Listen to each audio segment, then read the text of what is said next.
Welcome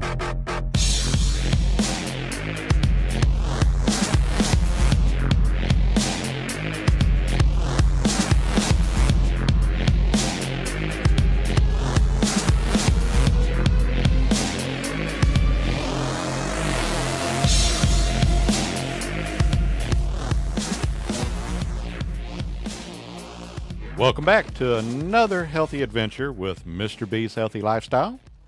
I'm your host, Mr. B, and thank you so much for listening to my podcast. If you are wanting to share your comments, share recipes, or share a restaurant location in the DFW area that is vegan friendly, you can send your comments to mrbhealthylife@gmail.com. That's Mr. B Healthy Life, all one word, at gmail.com.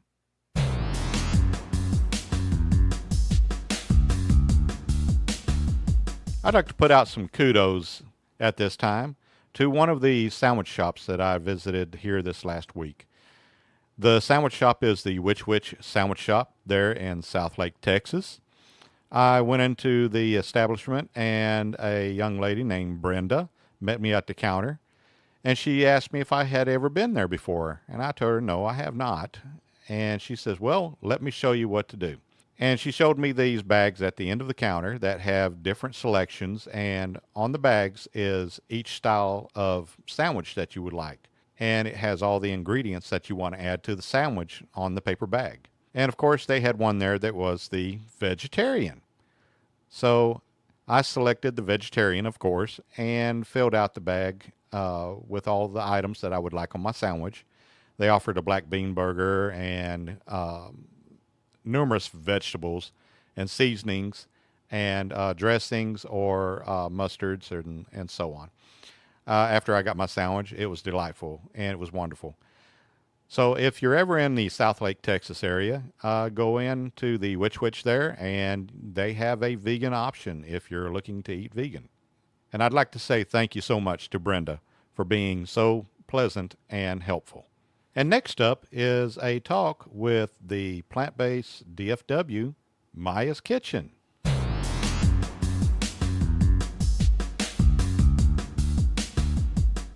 And so on with the show here. I am honored today to be able to sit down and talk to Maya.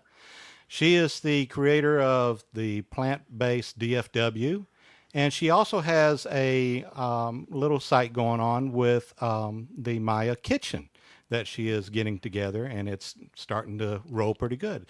Hey, Maya, how you doing? I am doing really well today. Thank you, Bobby, for having me on your show. Oh, it's wonderful having you here. You have this Maya's Kitchen going, and you also have the Plant-Based DFW. What is Plant-Based DFW all about? Okay, well, it's basically a website that we put together in response to patients who actually are interested in transitioning to a plant-based lifestyle but have no idea where to start. So we may, teach a seminar and talk about the why or the reasons to become plant-based and embrace it. But then there's the other part of it, which is how do you get started? What foods do you keep in your pantry and in your home? And so that's what we did is we created a website that kind of answers those questions and helps you get started in your transition, along with other resources as well. Oh, okay. Is there a website that you actually have just yet, or? That is the website. It's okay. www.plantbaseddfw.com. .com. Okay. Yes. Okay. And you're also on Instagram? Yes. And Facebook? Yes. All right. The other thing that you got going is the Maya Kitchen. What is going on in Maya's Kitchen? Okay. That's pretty good. So, again, it's sort of another way of reaching out to people who are interested in being plant-based and prefer watching a video as opposed to maybe just following a recipe. So I started with one of my favorite recipes by Dr. Greger. And as you know, Dr. Michael Greger wrote How Not to Die. Right. And then he released the cookbook that implement some of the foods that he actually recommends that are good for our health. Right. And so I started with one of those recipes and decided, sometimes people buy the cookbooks, but they prefer watching someone else Right. prepare the food first and then they'll go ahead and do it. And that's what I'm doing, is making videos for our YouTube channel where we show what's going on in the kitchen. Oh, okay. So you got a, YouTube channel then Yes. that people can go to and watch these videos. Yes. How many videos have you done so far? Well, I've uploaded, I think, one or two on actual cooking videos, but Uh-huh. I videotaped a lot. I have a lot of content. Uh-huh. I'm just behind on production. So Just a little behind on I'm production. just a little bit busy right now. So, That's me too. That's the same thing. It's kind of hard to get things rolling, like I am with Mr. B's Healthy Lifestyle. right. And whenever I see you posting stuff out there and making like the little stews and stuff in your the crock pot, I guess it is, on the boat. Yes. How's that work out on the boat? I love it. It depends. So it's a mini instant pot. Uh-huh. So I initially had an instant pot, and I still do at home.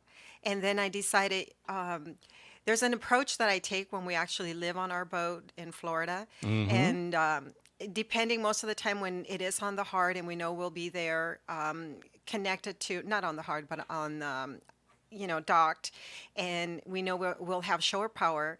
I arrive as soon as probably the day of Uh-huh. arriving to our boat. I go ahead and provision, and I buy all the items that I know that I'll be using for a week or two on the boat, and then I begin to cook in batches. Oh, okay. So I cook our grains and our legumes, and we have nice enough storage area and freezer so that I can keep the food and ready to go during that time of our stay. Wow. So Yes. as soon as you get there to go on the boat, the first thing on the list is go shopping. Yes, exactly. And that's funny because I had never shopped at a Publix, Uh-huh. right? And that's a whole Florida thing, I think, the Right. Publix. So I had to kind of relearn a grocery store because I have my favorites here in Dallas. I'm fortunate to live in an area where I'm surrounded by like 4 or 5 grocery stores within a very reasonable distance. But yes, first thing I do when I arrive to our boat is do the groceries. Oh, okay. Yes. Yeah, I've seen the Publix store before, but I've never stopped at one yet. Right. We used to have some property. It was kind of like that timeshare thing in Florida, Yes. and I eventually got rid of it. So there's no more trips to Florida. Well, then you're going to have to come out to our sailboat now. Oh, yeah, of course. Long as y'all got room, Yes. we'll come out there and hang out for a little bit. You'll enjoy it. Have you always been plant-based, or was it something that came along in your life? No, I was not always plant-based. There was some sort of awareness about nutrition at a very, very young age, but the transition actually happened over time because of the information. So whatever information was out there, that was what I was learning from. What And I was the changing moment? probably, well, just to kind of clarify, I did stop eating red meat and pork Uh-huh. when I was about 20 years old in college. Okay. Okay, and that came about because of a nutrition course I took. Ah. And it was interesting because I'm a child of immigrants, and I'm an immigrant myself. And so I started to see this pattern of family coming from Mexico, in healthier when they first arrived, and then started seeing this change. Every week we would gather together, all family members, and kind of have this feast Right. of wonderful foods and selections of meats and things like that. And it was so many of us always having these large meals. And over time, I started to see that something was happening with family kind of yo-yoing in a lot. Right. So by the time I entered college, I wanted to know what could I do to be healthier. And during that time, I don't know, I saw some footage. I saw what happens when you actually process meat. Okay. And that's probably around that time when I stopped eating red meat and pork, those two main things. And that includes a lot of things like organs and liver. No more menudo, huh? No more menudo. None of the traditional Mexican. No more sausage. Right. No more hot dogs. So I left all of that in my around 20 something. Yes. Okay. So you kind of learned what was in it and you went, oh, okay, no more of this. Yeah. Yes. So Yes. it was kind of an informative type of change then. Definitely, definitely. I had a lot of concerns around that time. Also, I started to realize that we would be at high risk for diabetes Oh, yeah. as a people. Right. So I was no longer living. I had relocated, so I was no longer living near my parents. But I had asked them to be very careful with their health and watch what they ate. But at that time, we actually believed that sugar contributed to diabetes, Right. And right? it doesn't. That's not the main factor. Right, that was 20 something years ago. So I was feeding my parents in terms of information, what I was learning. And I asked them to get tested, and sure enough, they both had diabetes. Wow. And then it was a matter of learning how to live with diabetes and Mm-hmm. then how to monitor. But all there was really was just checking the sugar, the blood sugar every day or in between or after meals Right. is what my parents were doing. So I kind of became very interested in things like that. First, because of my family and concerns with their health issues, Mm-hmm. and then with my own health issues as well. So were they heavy meat and authentic Mexican style food, or the sad diet? Yes, yes. And it's funny because I mentioned that I was recently in Los Cabos. Right. Yeah, I was going to And mention that yeah, and ask you how that all went too. so, and I was speaking with this individual that I met who's also plant-based, Uh huh. and I say you'd be surprised what people in America consider typical Mexican food, and Right.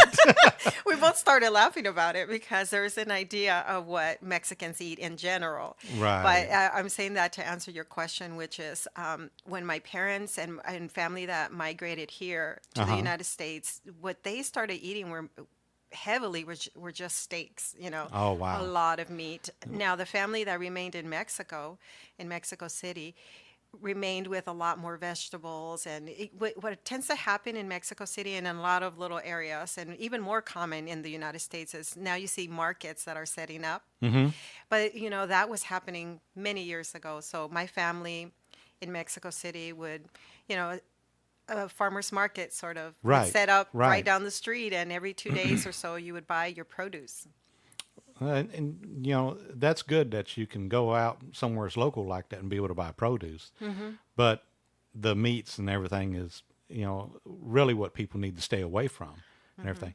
And like you said, you went to Los Cabos and you and your husband did talks at one of the restaurants there. Yes. What was that like? It was it was amazing. Uh huh. It was so well received. I think it went much better than we expected because our plate has been very full recently. We just have a lot going on, and we sort of needed this break. We took his daughters with us as a family trip, and it's just our time to relax. Okay. But we added this talk as part of like our outreach program of what we want to do to spread the message wherever we go. Right. And so we had a wonderful collaboration with the local vegan group called Vegan BCS. That stands for Baja California South Okay. or Sur. Okay. And so Veganos BCS actually is their name, along with a restaurant owner, and her restaurant is Chula Vegan Cafe. Okay. So what they did is we let them know that we were coming out, that a vascular surgeon would be giving this talk about plant-based nutrition, and they went out of their way to promote the event. And Oh, wow. yes, they gathered the participants. The Las Then Cabos seminar. yes, yes. So we just basically walked in and gave the talk. Wow. Yeah, I saw some of the video and stuff, and y'all had a room full of people. We did. We were amazed at how interested the people were, and even after our talk, they just stuck around. They had questions. They were not in a hurry to leave. They just. And the other thing was that we heard from them. They don't have any plant-based physicians in that area. Oh, okay. Yeah. This is sort of new to hear that a doctor would actually promote foods as medicine. So. Yeah, because like we've spoke about before with your husband, that a lot of your surgeons and practicing doctors don't take any type of nutrition education unless they do it on their own. And Yes. what they get during their medical school is basically about an hour's worth of here it is, there it goes, move right on. Exactly. Exactly. So, So, but while y'all were out there and you enjoyed yourself and had some great food, you were taking pictures of. Now, was that food from the restaurant you were at? yes. So, two things. And I'll go back to it. I took my Instant Pot with me. I travel with the Instant Pot. I Okay. think, and by the way, there's absolutely no problem carrying it on board. Going through security, no one's Right. going to have a problem with that. And I take my spices, so I put those in the luggage. Uh huh. And if I feel that I may not have access to the kind of, say, brown rice that I want or lentils, I'll take like a can of lentils, a can of beans. But normally I find what I need in the local grocery store. So, But you can't guys, you can't take that as carry on, right?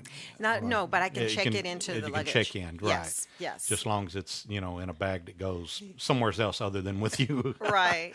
Okay. So to answer your question about the food that I photographed, yes, we were really impressed at how common vegan food or plant-based food is in the South, Baja California area. Mm-hmm. Wherever we went, and like when we're on vacation, I actually do not like eating out every day or in every meal. I Right. just sort of do not enjoy the food as much. It's just I prefer my own food. Right. But so I prepare for both situations, and we sort of have been vegan enough to know how to request meals when we dine out. Mm-hmm. But what amazed us was that whether we ate in the hotel or went to a nearby restaurant or traveled to another town and ordered there was always a vegan option. And if you tell the waiter that you're vegan, they pretty much know what that looks like. Right. And I was commenting to someone else that one of the things that they say in Spanish is sin lactose. Okay. Like they'll ask without lactose, Right. in other words, dairy free, Dairy free. which means that they know the difference between vegetarian and vegan. Okay. Okay. So So it's something that they're aware of. they're aware of. They also are very, you can, I found it was nice to know that most waiters know exactly what is in every meal and every dish. Mm-hmm. So they will tell you there is some cream in it, or there might be some cheese on top of that, and then they'll just take care of it and bring us some nice options. So Okay. yeah, Oh, cool. Whenever you post things out there on plant-based DFW, yes. are those like some of the dishes that you've kind of had to ask them to make a certain way, or is there a variety of different combinations that you have to go for, or what? I mean, is So you're talking about like my Instagram account, right? right? And Yeah. no, yeah. Some of them are already vegan options, and some of Okay. them I veganize for them. Okay. So, Okay. So so you kind of give them a little bit of a how you say a variety. I give them. Yeah. Yeah. Yes. So, for example, I'll say, and we try not to. We rarely experience resistance if we say we're vegan, but Right. we try not to emphasize that so as to not annoy anyone. We just kind of say we avoid animal products and dairy. Mm-hmm. And so what I'll say is, like, for example, there's this traditional Mexican, they call them sopes. They're like patties, Right. like tortillas made out of masa, like a Okay. dough, and you top them with beans, and normally you would put a meat product and then lettuce and onion, and you just keep topping it in salsa, you know? You just keep The topping more it. salsa, the Yeah, more better. that's right. And they're sort of like tostadas, but on a Okay. different type of, like a masa, like a dough. Like a dough. And Okay. so then I'll just say, oh, I see you have sopes. Could you give me those sopes with more beans and no meat? So without any meat, no, without any chicken or pork or anything Mm-hmm. like that, and without any dairy, cream, and just bring me a little bit more of that. And Okay. then that's kind of how I do it, and they don't seem to have a problem with that. Oh, cool. Right. I want to go back to your Maya's kitchen. Yes. Are you planning on having like guests in to do cooking scenes and stuff like that? Yes, I'm planning on having you. You're probably going to be my first guest. Okay, okay, I'll go for So, that. yes. So, what I would like to do is, and it's one of the other projects that I'm working on, Uh but huh. I would like to invite people into my kitchen, but it doesn't have to be physically my kitchen, Right. but in other words, featured on my Maya's kitchen. Right. Then post it out. In other words, if I Yes. made a video here and everything, I sent it to you, you'd put it on Maya's kitchen. Exactly. Okay. Exactly. But the thing being that it's about getting people excited about food. Right. So one of the things that I enjoy, I have when I finally healed my relationship with food, and, Right. so and that was many years ago. But Right. when I healed my relationship with food, I began cooking Okay. because when I was younger, I feared being overweight, and that's Ah. I was sort of anorexic. Oh no. Yes, but that's what I mean by healing. Because of what I saw growing up and the health issues, I just kind of feared food. And then I began to enjoy and embrace cooking. So I taught myself and I took courses here and there and I learned how to make sushi rolls. I mean, you name it, I went to the classes. I know how to make Yeah, sushi rolls. It's that rolling thing I just don't have I down can yet. teach you. Maybe that's one of the things we can I work try to on. roll it tight and I rip it Right. all apart. Yeah. So, and even then, in my 30s, even though I wasn't eating any red meat or pork, I Uh-huh. took classes to learn how to prepare these foods for my guests. Right. So, and I was single most of my life. Pretty much, I had, until I met Dr. Riss, I was a very, very independent single woman. Right. And so, one of the things that fulfilled me was inviting my friends over for dinner or for a meal, whatever it was. So, that I've always loved entertaining and I've always loved connecting with people through food.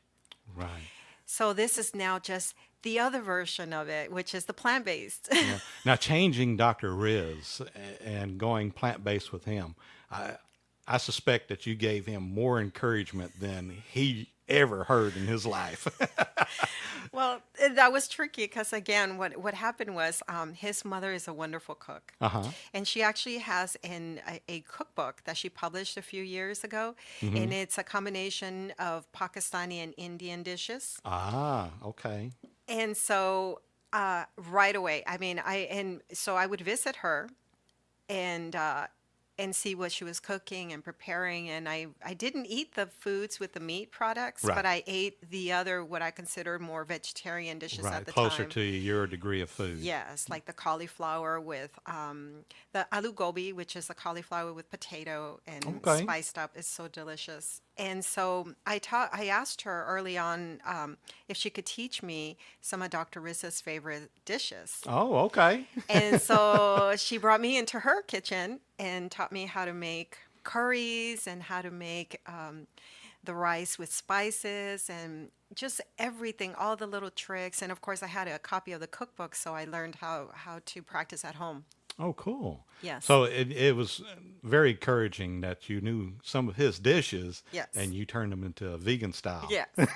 So then I started veganizing those dishes when I became plant-based. And it was funny because I love a lot of the vegetables and fruits. I just kind of feel like they really resonate with me in terms of how I receive them. I just really enjoy them. But it wasn't easy initially to Mm-hmm. get him off the meats. But Right. I let that, what I did is I allowed him to make that decision on his own. Right. So I started about 5 years ago finding out about plant-based nutrition. Mm-hmm. I read the Dr. McDougall book first, and that was titled The Starch Solution. Okay. And that's around the time that I started playing around with plant-based baking and dishes and things like that. And it was not well received, by the way. between his between his girls and himself, they were like, okay, this banana bread, like it lacks a Right. little something. It's So kind of interesting, but it tastes like it, but it's not exactly like it. right, I run yeah. across that on a lot of dishes that I've tried to remake Mm-hmm. as being plant-based, vegan style or whatever, Right. and without the things that you normally use. Yeah, it's kind of rough-edged, but you learn how to trim it out. I and everything. agree. Now, you are also you took a course in Mm-hmm. plant nutrition Yes. and became a certified. Yes. So I did the Cornell's plant-based nutrition certification course, Yes. which is an online course with all of the best and all Okay. the pioneers. So it's really led by Dr. Campbell and his son, Thomas Campbell, and Okay. they're like the main instructors. But you have Dr. Ornish, Dr. Dean Ornish there. You have some Dr. McDougall and Dr. Neil Barnard, and they cover all the areas involved with plant-based nutrition. Mm-hmm. Not only our health, but also the effects on the environment.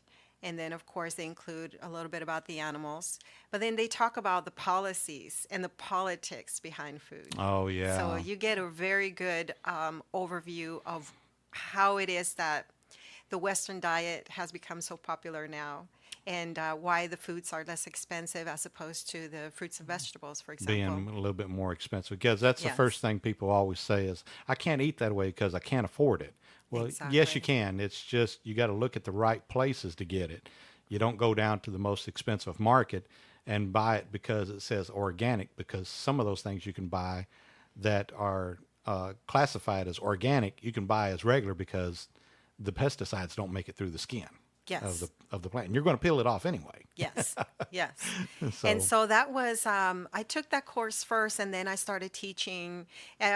I say teaching in the sense that exposing Dr. Riss to all of this first. hmm, So I kind of been on the journey for about 5 years, and then I've been doing a lot of independent reading on my own and learning things for my own health. And then he started to see the science behind it. And then he was like, it what? was, wait a minute. It started, opening up some eyes there, I guess. He started noticing because when I ran into him that day and we were getting to where we were talking, and visiting there a little bit, and we noticed how each other had changed and stuff. I'm like, whoa, man, you're doing great. And he's like, oh, you're doing great too. So, yeah, it does make a big change and it does make you feel different, look different, and act different. Yes. And, through all of this plant based conversion, like for Dr. Riz and for myself and for others, it is a hard road. Hmm. And of course, you said, it took a little bit to get him off the meats. Yes. And once he got off the meats and everything, has he snuck anywhere? Have you caught any strange sacks or anything? No, no, but I did start to prepare the family for the change. Right.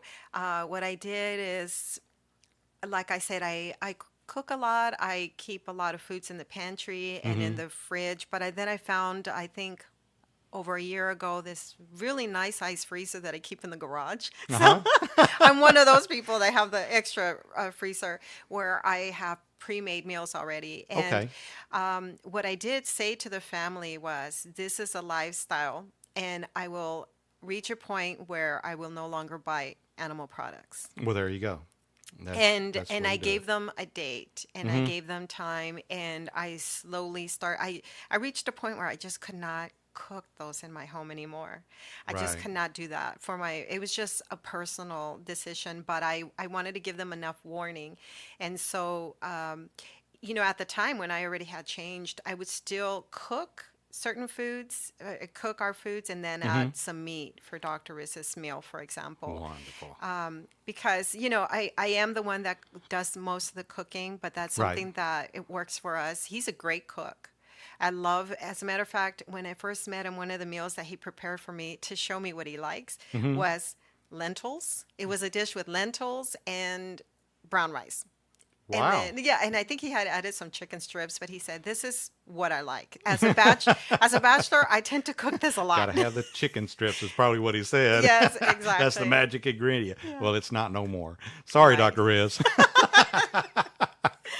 But he did.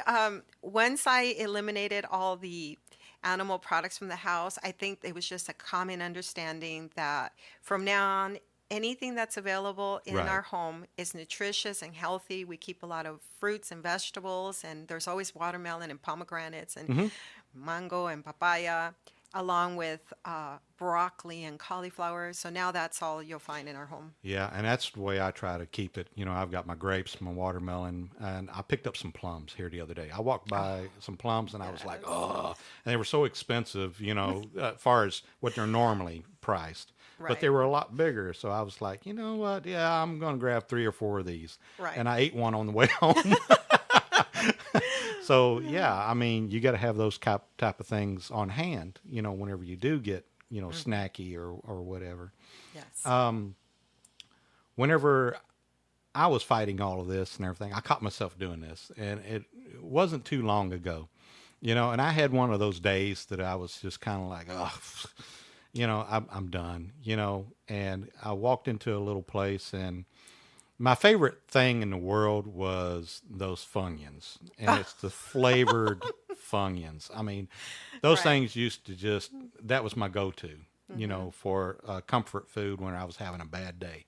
I Yes. picked up the bag and I walked around that store inside there 3 or 4 times, looking at other things, and I finally looked down at my hand and I asked myself, "What is that doing in your hand?" And so I Right. had to walk on back and I put it back on the shelf, and I was like, "You can't do that anymore," Yes, I because agree. it was too painful Yes. to go through that. Yes. So, you know, it is a battle sometimes, and sometimes you do catch yourself doing it, you know, and I try to, you know, stay away from those things.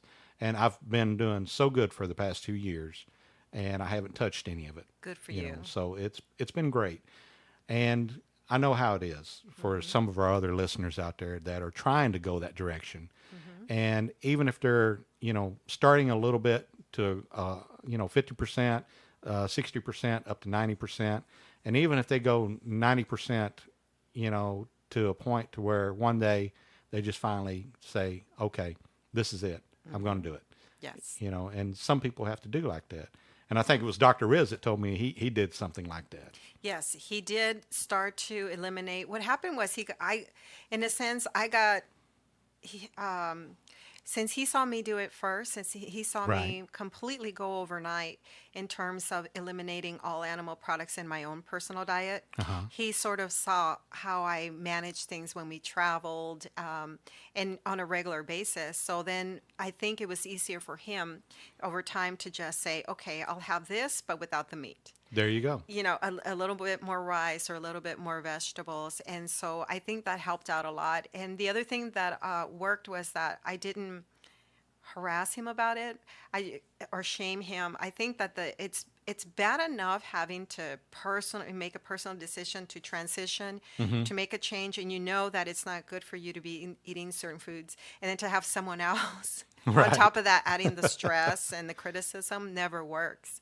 And so I decided to focus on my own health, but also in keeping healthier foods around for him. And I will tell you the book that changed his life. Okay.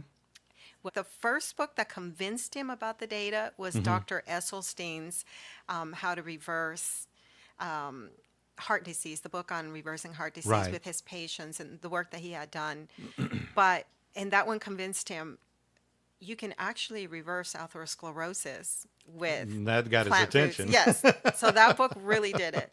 But the book How Not to Die went into a lot of detail, and so I made it very easy. I got the hard copy and I got the audiobook. Okay. And so we'd go through a lot of audiobooks together. And so he started listening to that book. But not only was it the science and the data, but then it includes the details of every food category that he recommends. Mm-hmm. So then suddenly I had Dr. Riz coming home going, okay, we need to start drinking hibiscus tea. I'm like, oh my God, okay. Oh, hey, you're like, are you okay? We check Yeah. you for a fever. Yeah. Or he'll quiz me like, do you know what the difference is between the little button mushrooms and the portobello ones? Oh And then I'm like, my. what's the difference? They're the same. They're just babies. They're the babies, and then they grow up, you know. And then they grow So up. he gives me all these nutritional facts on foods Right. that I never expected to hear from him because he has so much on his plate and he's so focused on science. Now he's fascinated by the world of foods. Right. So I didn't necessarily do it. Dr. Greger did it for me. Well, sometimes it takes a paper, because Yes. apparently doctors believe papers. They like Hmm. seeing that in a format that they can read and go, well, I didn't know that part actually happened that way, and that's a Yes. good thing. And some of these things that I read. Uh-huh. One of the books that I had been reading was the Engine Two, Oh, My yes. Beef with Beef. Yes. And that is a very interesting book. And going through there, Yes. how he, breaks down the sad diet of meat eating Yes. versus the plant base, and Yes. how it changed the firehouse that he worked at. Yes. So it was very, very, intriguing, and it actually lifted me up to where I was like, well, yeah, we're going to do this. Good for you. So it's a hard battle. I wanted to share this quote Okay. because this weekend there was the International Conference on Nutrition in Medicine Uh huh. in the DC area where it attracted tons of plant-based doctors and medical Oh, students and Dr. people. Juan went there. Dr. Wong went to that one. And I saw this quote posted today by Dr. Kim Williams, who's the former president of the American College of Cardiology. Okay. And he says, we need to educate our physicians because the leading cause of death in heart doctors is heart disease. It's heart disease. That's right. And so, and so I read it and I said, exactly, I was going back to what you said is that, you know, men of science need the science. These are medical doctors or Right. surgeons, they spend years in school learning about so many things, but when it comes to nutrition, they don't even know that they're at risk. Yeah, they don't even So, know. It's like my cardiologist. Whenever I went to see him and everything, I was getting to where I didn't really trust what he was telling me sometimes, hmm, and it started. I knew he knows the medicine, yes. and he knows how to look at the heart and tell what's going on with the heart. Hmm. But far as the healing process, he was kind of like, well, basically, you're going to be on this medicine pretty much the rest of your life. So his belief is not, like these other doctors that say now you can reverse it. You can actually heal yourself. So yeah, it's one of those things Yes. that you got to make a choice for yourself, Hmm. and take what is Hmm. real and what makes you feel better and will heal you. Yes. For granted, it's really there. And are you on any medicine, any medication anymore? I stopped my blood pressure medicine, Nice. and I'm basically on my vitamin D3 Hmm. and my B12, and Okay. I still take the daily aspirin, the little 90 milligram aspirin, Yes. once a day. Wow. So those are the three pills that I'm actually on. And you look great. Oh, thank you. Wow. Yeah. Wonderful. Well, you got Dr. Riz looking great, and you look awesome. Oh, thank So, you. you both are great people, and I love Thank you. sitting down and talking with you. Thank you. So, I really appreciate you coming and talking to me and my listeners, and kind of filling us in what you've got actually going on. Thank you. And of course, everybody, you need to go out there and check out the plant-based DFW, and of course, Maya's Kitchen. She's on YouTube, Yes. and the plant-based DFW is .com is a Hmm. website, and she is also on Facebook and Instagram. Is there anywhere else? Those are it. That's it. Yes. Okay. Well, thank you so much, Maya, for sitting Thank down you. with me. Is there anything else you'd like to say to the people out there? No, other than to encourage people that there are a lot of resources, a lot of books. If you can listen to audiobooks on any of these books that have changed our lives, you can listen while you're driving, listen to Bobby's podcast. I think all the conversations that you hear can be very encouraging. And so that would be great if you could either, if you don't have the time to sit down and read, maybe listen to audiobooks because they're life changing. And they'll Right. give you the data and they'll give you resources and they'll tell you how to get started. And knowledge is a lifesaver. That's Yes. my new Yes. saying. It is. It really is. Because what you don't know can kill you. Exactly. I found that out the hard way. Right. Well, thank you so much, Maya. It's been wonderful to sit down and talk with you and everything. And of course, I don't want to forget my wonderful friends over at pH Aloe. pH Aloe is an easy to use dietary supplement featuring an array of essential minerals and electrolytes designed to support the body's ability to maintain a healthy pH. Get yours at www.myphallow.com and tell them that Mr. B sent. Okay, listeners, I am going to share with you a recipe. It's recipe time. This is a cheese mix that is plant-based. Now, this is a dry powder type of cheese mix, and I'll tell you how to put it together and store it, and then that way, anytime you would like to make some cheese sauce, you can just spoon out a little bit of it into a saucepan and use some of your non-dairy milk to mix with it and warm it up a little bit, and voila, you'll have cheese sauce. Okay, get your pens and paper ready. Here comes the recipe. I'll go nice and slow. If you need to pause it and write it down as you go, that's just fine too. The ingredients are 3/4 cup nutritional yeast, 1 cup of cashews, roasted work best, 1/4 cup of oat flour, 1/4 cup of tapioca flour, 2 teaspoons of paprika, 1 tablespoon of date sugar, 2 teaspoons of powdered mustard, 1 teaspoon of sea salt, 2 teaspoons of onion powder. Now you combine all of the ingredients into a food processor and process until it is a powder with no lumps and is very smooth. Put it into a sealable container for times that you want to make that cheese. To make the cheese, you use almond milk or one of your non-dairy type milks, and you substitute it into a little saucepan. And I find starting with 3-to-1 ratio of mix to the milk is a good start. After the milk is warm, slowly stir in the cheese mix until it is a nacho cheese in thickness. You will get used to making it right to your liking. Too much mix will cake up and it'll end up being too thick and turn out like a goo. So you want it to be kind of thin at first, and then as it cools down, it will thicken. And there you have it, a cheese mix that you can have on the side and ready to make at any time. And that is my recipe for today. And always remember, make health your life. And be wise and be healthy, because it's the best choice.